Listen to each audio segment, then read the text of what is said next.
Intangible cultural heritage takes infinite forms. It is a source of human creativity and cultural diversity. Living heritage brings human beings and communities closer together. The 2003 Convention aims at safeguarding this heritage and ensuring its continuous transmission. In 10 years, UNESCO listed almost 500 intangible cultural heritage elements. But how do we grasp the diversity of these elements? How are the cultural practices of communities across more than 100 countries connected? UNESCO mapped them all against 1,000 concepts and invites you to dive into intangible cultural heritage.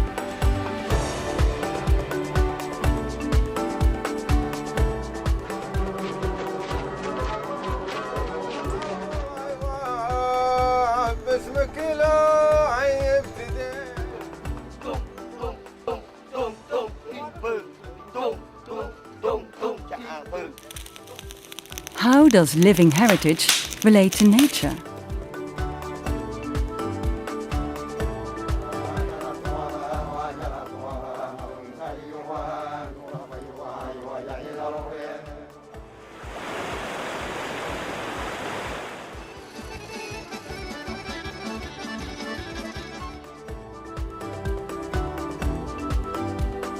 And what about you? What about your heritage? Keep it lively and pass it on.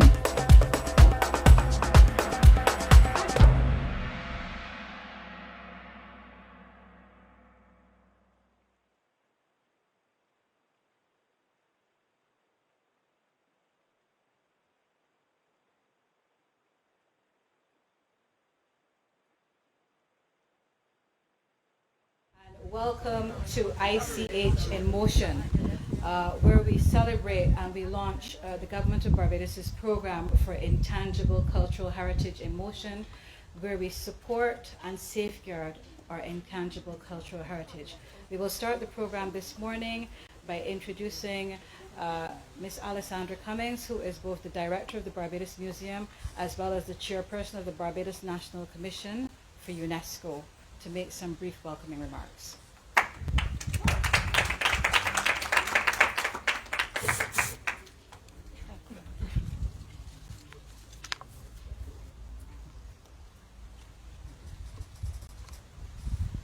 Ladies and gentlemen, colleagues, friends, can we consider all protocols observed? Because you're all important to this process. We have lost our poet with the passing of Edward Kamal Brathwaite just a few years ago. We have not lost his legacy, his voice, or his vision.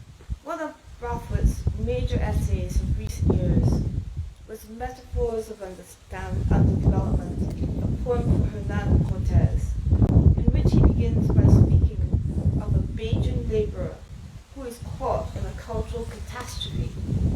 He explains that by culture he means the texture and lifestyle of peoples. Culture seen as a dialectic of motion.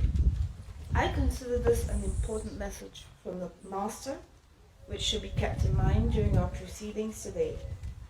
This acknowledgement of the cultural catastrophe which could occur if we lose this notion of protecting the cultural texture and lifestyles of our people, and recognizing that culture and heritage, most particularly intangible cultural heritage, should be seen as a dialectic of motion.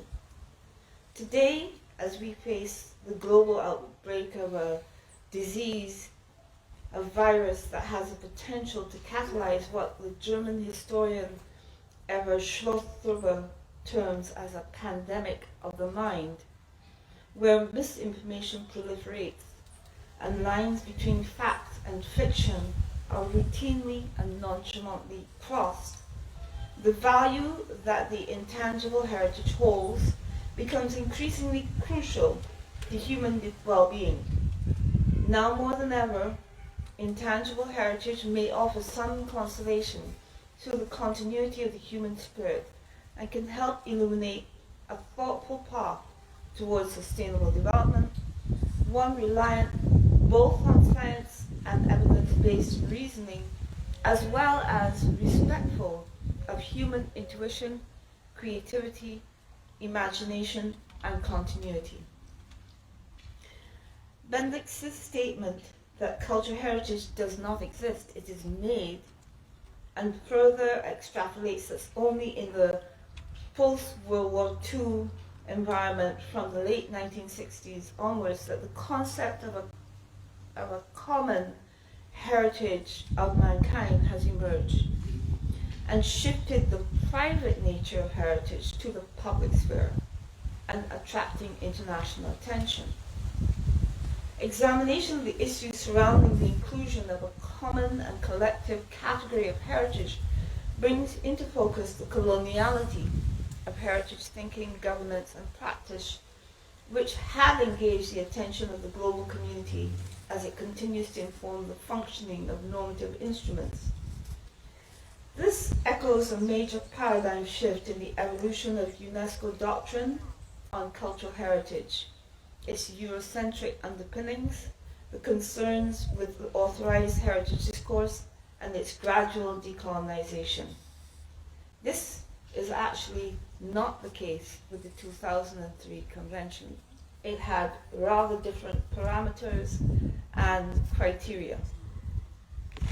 The 2003 ICH convention is therefore one of the best mechanisms we have to reconsider and reconfigure colonial narratives which have served to marginalize and even demonize these long-standing cultural practices. And for example, you can think about how obeah, for example, was treated, both within society but also under the law, just some decades ago. The convention asks that we give due respect to those indigenous or even instinctual practices too long taken for granted.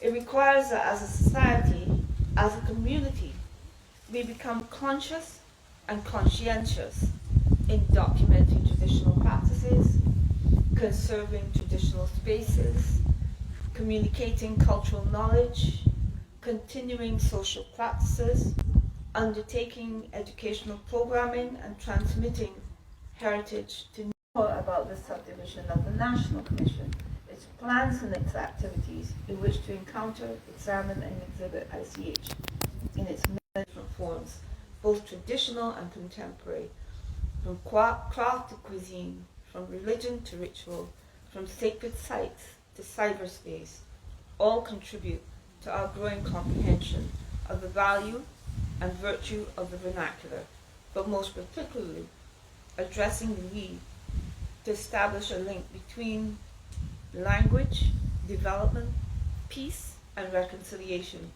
particularly through the ongoing transmission of traditional knowledge and practices to safeguard against such losses through continual communication, whether verbal, visual, or virtual.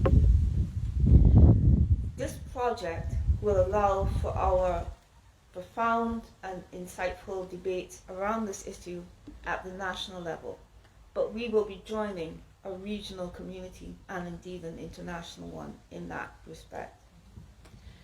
We want to, for example, engage with the notion that heritage sites cannot be divorced from traditional practices associated with it, which has gained much credence in the 21st century.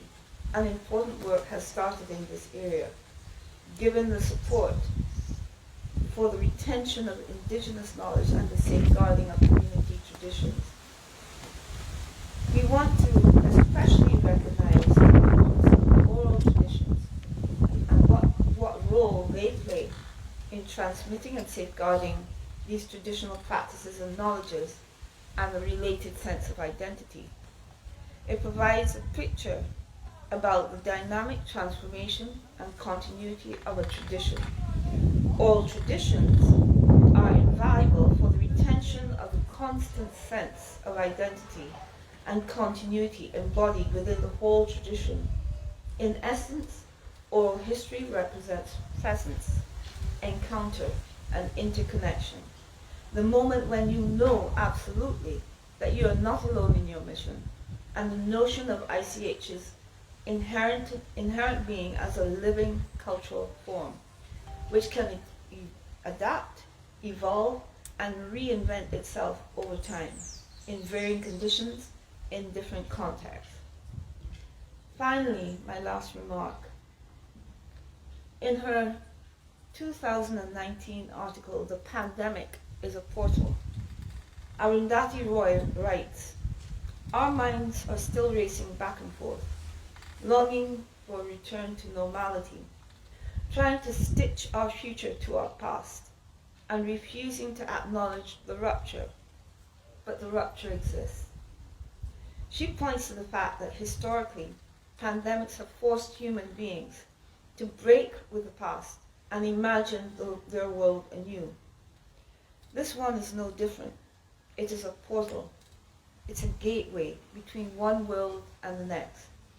Now we can choose to walk through it, dragging the carcasses of our prejudices and hatreds, our avarice, our data bank, our dead ideas, our dead rivers and smoky skies behind us. Or we can walk through lightly with little luggage, ready to imagine another world and ready to fight for it.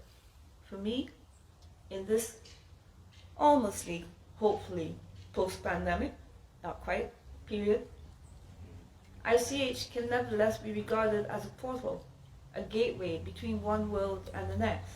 In other words, a dialectic in motion. One we can choose to walk through lightly, ready to imagine another world, and indeed ready to fight for it. Thank you for your attention.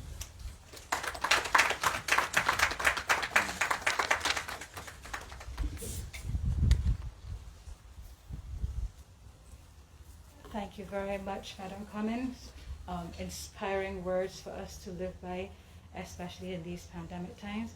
I would like you to draw your attention next to the video screen, where we will have just a little teaser of what Barbados has to offer in terms of intangible cultural heritage. It's a sort of a teaser for a series of educational videos which have been developed by the National Intangible Cultural Heritage Committee, which highlight the intangible cultural heritage in Barbados, and which will be screened over the next year on the Caribbean Broadcasting Corporation in order to educate the public. Thank you.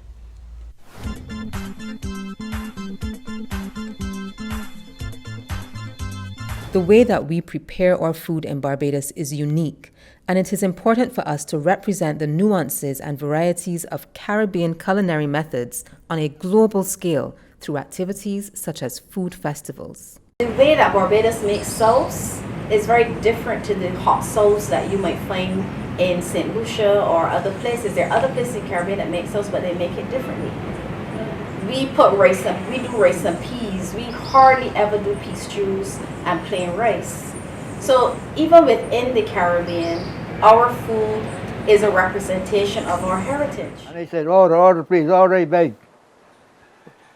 You know, when I got order, when I said, or sub silencio, order was heaven's first law. When I said that, man, a drop of pin you could hear the chairman come and say, he started bow down in front of me. He said, "Don't, chairman, you know." He said, hold on. I am very sorry. Ladies and gentlemen, I beg to withdraw my remarks about the Christchurch beer, because I am a Barbadian. And I know they got a land in St. George, but I never had one here in Christchurch.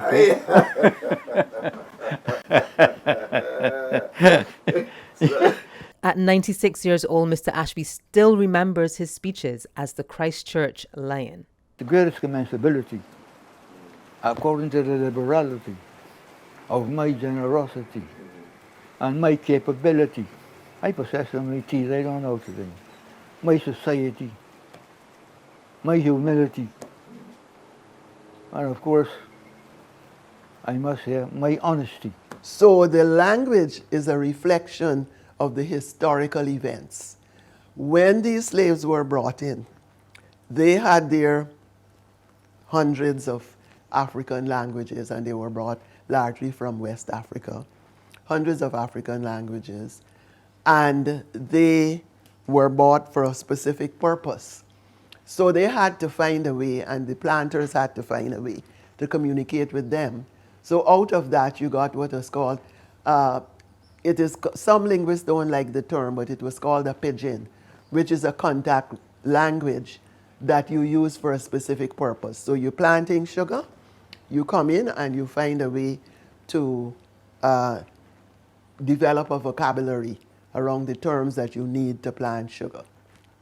So Caribbean English started like that.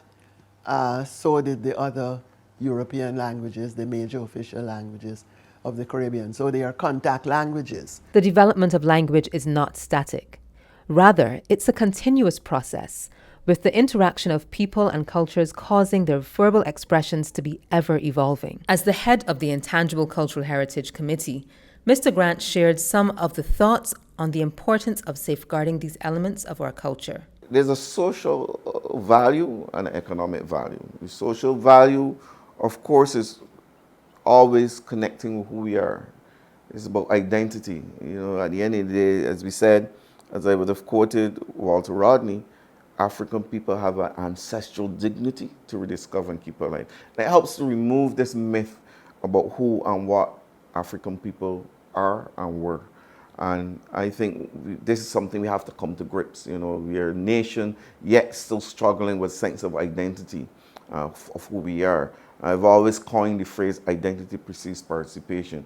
And you have to know who you are to fully participate in a society, in a community, and to build that sense of nationhood and nationalism.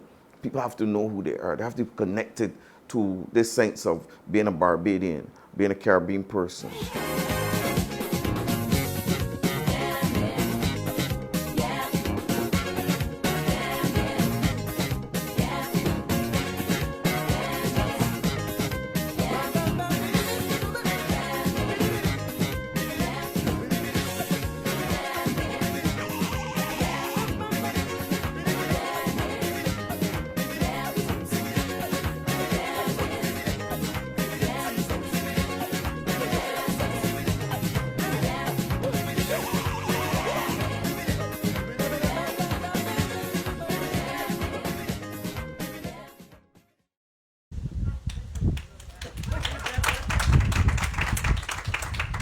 Ladies and gentlemen, if you will continue to watch on the screen, we will now have some remarks from Mr. Yuri Peshkov, who is the Program Specialist for Culture for UNESCO Caribbean.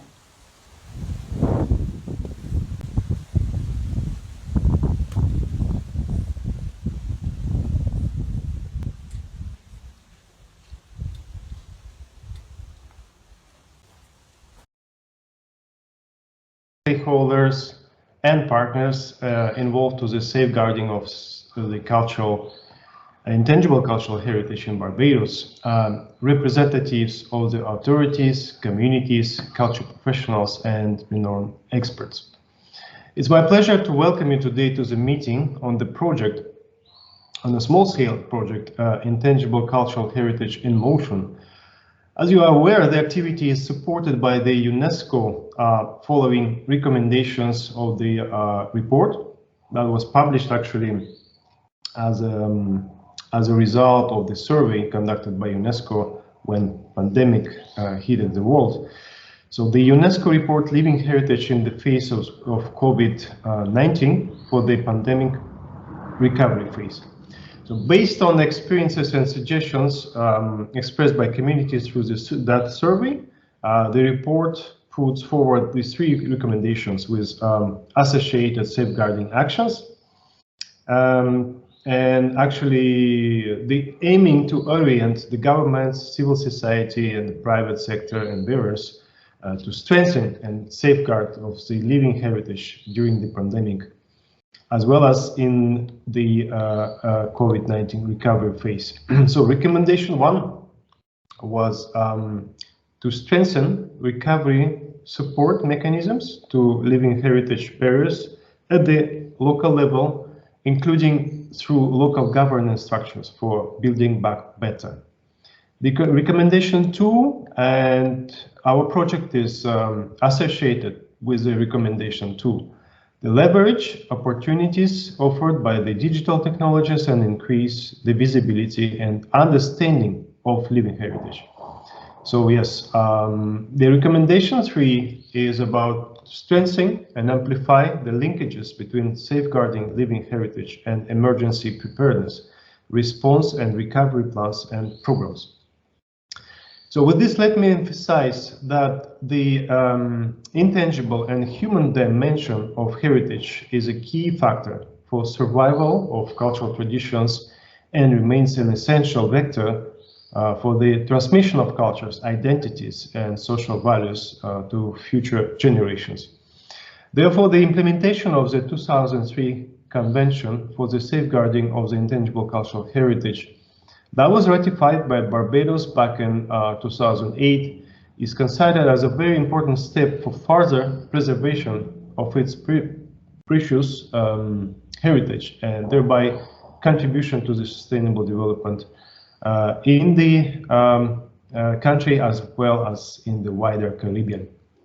The 2003 Convention for Safeguarding of ICH recognized in its preamble the importance of the intangible cultural heritage as a mainspinning of cultural diversity and guarantee for sustainable development.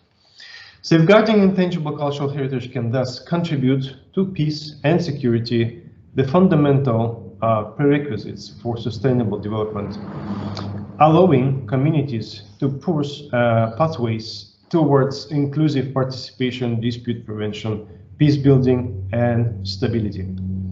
Living heritage also contributes to the environmental sustainability, sustainable food security, quality healthcare, access to clean water and sanitation, quality education for all, as well as inclusive social protection systems allowing to build inclusive social development.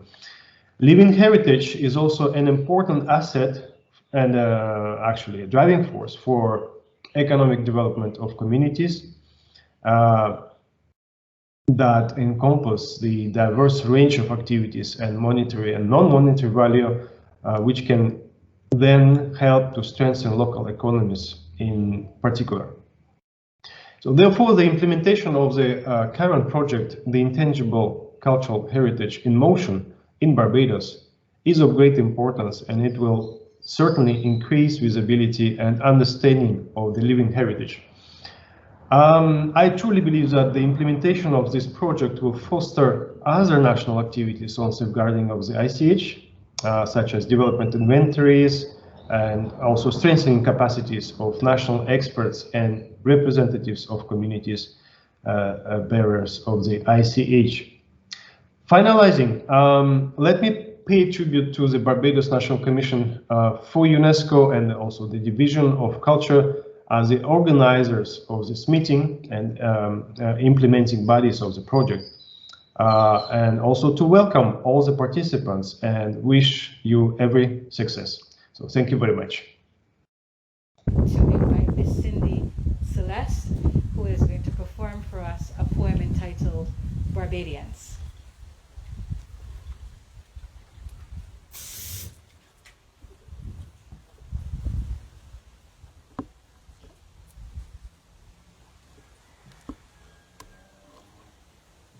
The stone that skid ain't skipped a generation yet. Ain't just let itself sit settled on the surface nor slip into superficiality far removed from the reaches of reality. You ever hear Beijing tell a story? The way we accentuate imagination with indigenous onomatopoeia make our mouths into a sound system, so an exclamation point does become a brax or a brigadown or both in quick succession.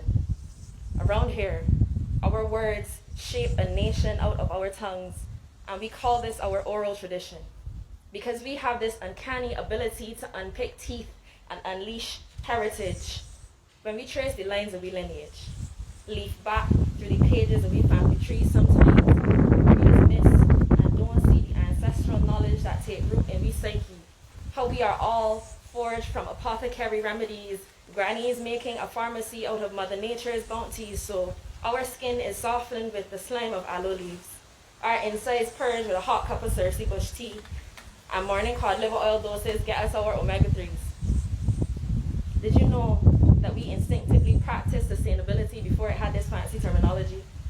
We know how to grow new canes from the cuttings of old stalks and how to repurpose the Danish cookie container from Christmas into an everyday haberdashery box. Like, who's really saying else, boss? But when everybody else looks at this island and only sees sea, sand, and sun, there's really so much more that we can tell them. How much more we come from than a first impression. How the existence of every Barbadian is an ode to ingenuity. So if we ain't got a horse, we can ride the pajama donkey. We could make almost any street into we own tennis court, Grand Slam tournament, Bajan children make themselves test cricket batsmen with a textbook, a ball of foil, and a classroom chair for stumps. And when they look at Kadooment, it's easy to identify signs of celebration and revelry, because it's true that they got things about we culture that everybody could see. But if you delve deeper, you would realize how one of our greatest superpowers is duality. How calypso and soca does be both revelry and reclamation, celebration and self-love, bacchanal and breaking free, the beats, a pulse, pushing new life into our bodies. Because remember, Barbadiana is both the surface and the submarine. And just because some parts of who we are aren't within physical reach, don't mean we shouldn't give them the same energy. So when we talk about cherishing our cultural heritage, we can't just mean the things that we can hold in our hands. We gotta mean all the things that make up our identity. Thank you.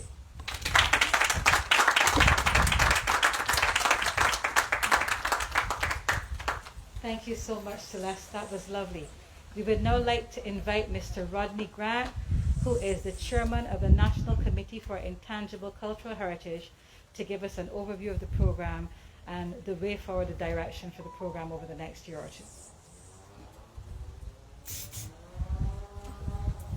Thank you very much. Good morning to all. Thank you very much, Cindy, for that. You know, in my journey in the ministry, I'm developing a really good team that bridges the generations, that rock that you spoke about, that skids across generations. I started with Ashana and Akeem, and now I have Gabriella. I claim in all of you, you know. I have Cindy and Farhana, and I've taken all of Suleiman's children. I have all of them on my team, and it's a good bridge because I have the young generation, and then I have good people like my friend Sir Trevor Marshall, and I got Adi in the back, and I have my deputy chair Peggy. So it's a good bridge of the young and the old, fostering the culture, what we know as the traditional culture, and now this emergence of a new culture, and bridging that gap together. And this is what ICH is about. It is how we take the traditional cultures, keep them alive for present generations, and also modify them for future present and future use. How we keep the culture alive, but not necessarily keep it in its old form, but kind of regenerates it in a form that is usable for present generations. And so I'm happy, and I've been happy so far since the committee was launched, I believe, sometime earlier this year. I've said to the committee over and over that I think I have one of the best working committees in government.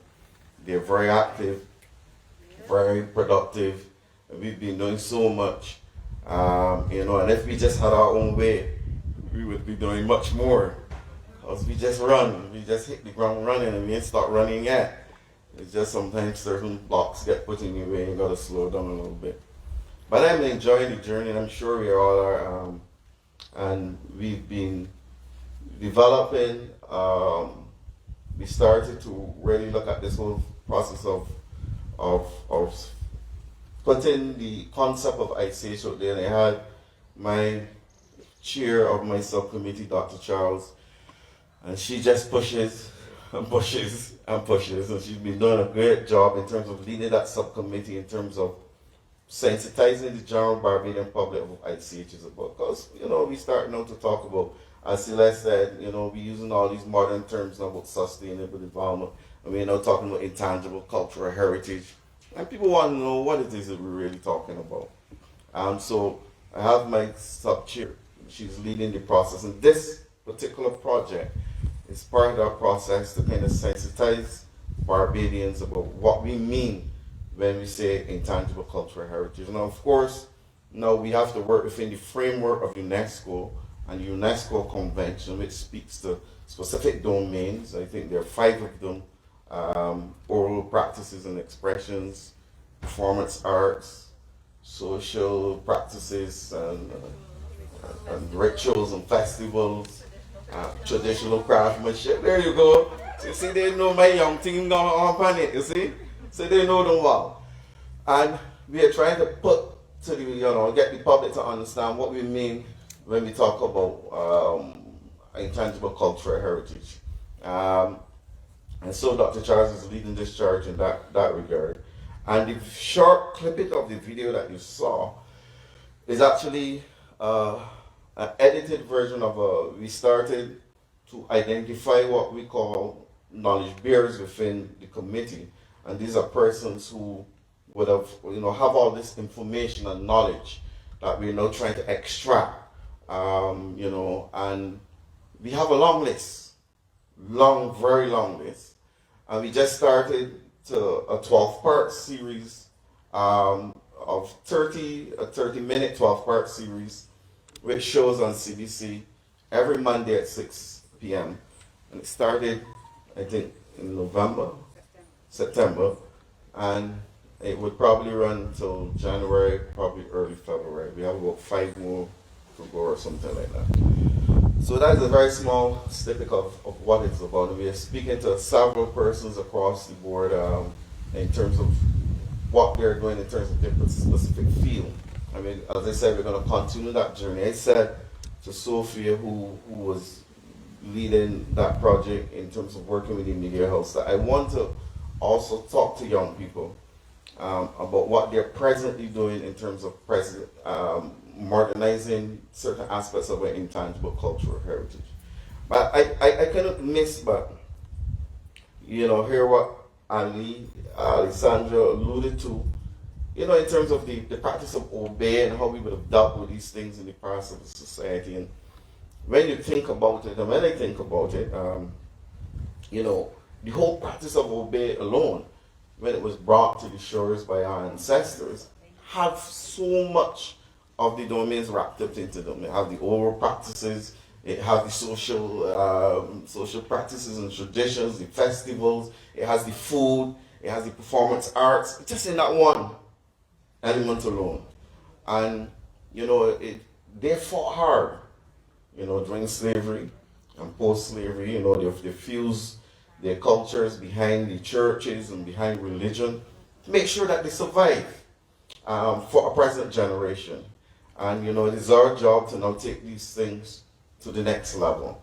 And as Celeste rightly said, to now use them for our present, what it is that we concerns us now as a present generation and a present society. And it has a lot to do with social, or building social capital. I believe that our intangible cultural heritage can play a significant role in building out social capital in Barbados, which speaks about who we are, what we believe in, who we are as Barbadians, and as the video saw, food. Food speaks to us. Our language, as Dr. Alsop spoke, speaks to us. Celeste used a lot of it in her language, how we communicate as a people, how we walk, how we talk. Camo spoke a lot about it in his poetry. And we're still trying to unravel who we are as a Barbadian people.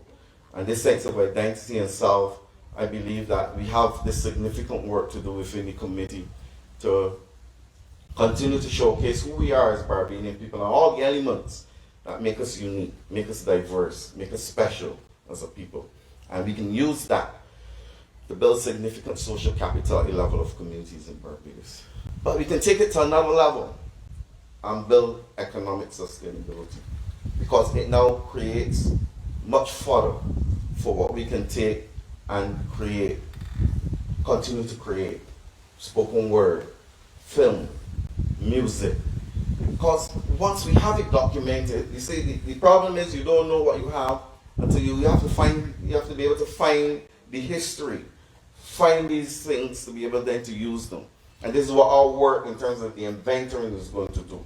And we have a significant work to do in terms of inventorying all of these domains, so that then they can become usable to the performing artists, to the cooks, to the craftsmen, all these different people that we have across Barbados doing significant things in terms of intangible cultural heritage. And then we can take that and build it out into an economy. And as we grapple with this whole thing of where we're going in terms of building up a creative industry, I believe that ICH have a significant role to play in that. In terms of this, it's like treasures that we have that we're not unraveling. I mean, when we went around doing this 12-part series, I mean, speaking to Hamilton Wiltshire, just listening to him talk about the journey he went through with pottery and where he is actually at now and using it to sustain himself and his family. Listening to Dr. Alsop speaking about the language. Listening to Gabby tell his stories growing up and what he had to go through in terms of becoming a Calypsonian in Barbados and the challenges, it's lessons to be learned. You know, and we have a lot of those lessons coming out in these stories, and these are things that are going to be significant social and economic value for us as a country going forward. So the journey has just begun. I want to really thank my committee very much. Like I said, they've been very vibrant. Thank Kieran, who's been assigned to us from the ministry. I know sometimes I push a little bit. And Donna, and all the people within the ministry, because I come from a different world. I come from a civil society world where you do things. You get up in the morning and I want to change the world. I go and try to change the world. I don't have to answer PS to allow me, please, sir, can I change the world? I don't do what I have to do. So you got to bear with me a little bit. I'm still trying to transition in my mind, this process. I'm processing the process. It's a little bit. It was a little bit much. So I want to thank you all very much for your patience. Thank Andrea for coming back on board. I had lost track of this project, and for bringing it back alive, and Alessandra, her team, this bubbly lady to my left, Lord have mercy. I had to tell Alessandra, I can't keep it with Kay. I'm passing Kay on to somebody else right now. I'm at the end of the year, and I'm exhausted, and I don't have the energy to keep up with this lady, so I kind of passed her on to Shane and to the others in the ministry. So thank you all very much. It's been an exciting journey, and we're going to continue to do what we have to do, bringing the generations together and making Barbados proud. We are at the point where we've passed slavery, we've passed the colonial process, we've gone through 55 years of independence. We have now become a republic, and it is up to us now to continue to shape Barbados with what we have, and this is what we're going to do through our ICH. Thank you very much.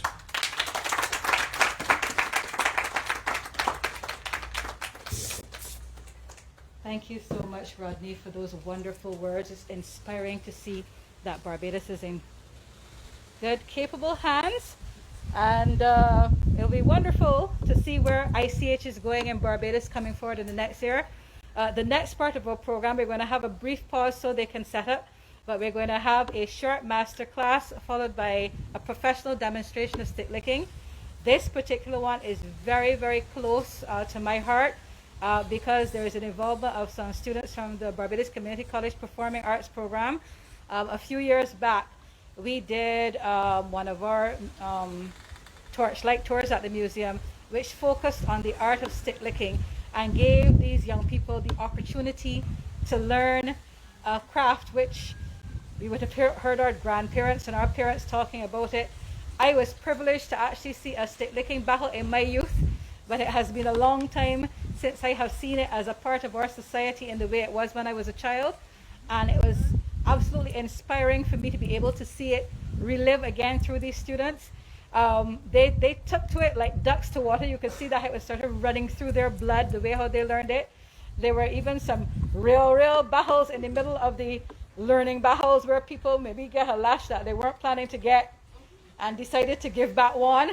So it became real stick licking. I see their tutor laughing in the background because she knows that she had to do a little mediation in the middle of one of the performances when things got a little more serious than intended. But I would like to draw your attention to the back of the tent where we can have a look at our stick licking masterclass and demonstration. Thank you so much.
more exciting there for a few other elements of Barbadian culture, such as frequent and virulent use of the vernacular accompanying the battle in progress.